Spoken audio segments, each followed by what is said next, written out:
the Bible's book of Genesis. In chapter 6, verse 9, begins the story of Noah and the flood, in which God sends a great deluge to rid the earth of sinners and start anew.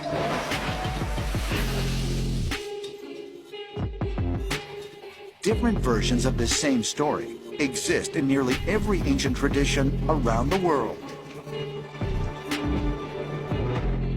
Going back 5,000 years, we have sacred texts that tell us there was an antediluvian civilization. There was a great flood and that there were survivors. The Mesopotamians speak of this in the Epic of Gilgamesh. The Egyptians speak of this in the Edfu creation text. Plato learned from the Egyptians that there was once a civilization called Atlantis that existed 9,000 years before his time. Plato wrote about the lost continent of Atlantis in two of his dialogues, Timaeus and Critias, around 360 BC. Historians and researchers have long debated whether this pre-flood civilization was purely mythological or actually existed. Arguments have been made suggesting remnants of Plato's destroyed civilization could be found at the South Pole. I think what happened in Antarctica was that approximately 13,000 years ago, that flourishing civilization that originally came from space and establishing its presence in Antarctica was flash frozen.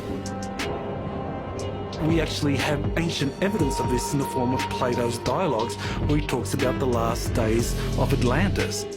That basically is informing us that Atlantis was an extraterrestrial colony that had established itself on Earth, and that after a pole shift, Atlantis was moved under the ice where the South Pole currently is. As more and more pieces of the puzzle start to come together, might we soon be able to solve the mystery of the Antarctic continent? And if so, just what might we discover? Modern whistleblowers still argue that there is more about Antarctica that is being covered up than we think. There are entire bases down there, entire civilizations, that the world's governments are working with aliens. They know about the buried artifacts, they know about the ancient civilizations down there, and they know about the extraterrestrial civilizations that continue to operate in Antarctica at the very moment. It's totally possible that Antarctica contains an extraterrestrial home base on Earth. It's a totally isolated part of the planet. It's completely uninhabited, or was until recently. It's ideal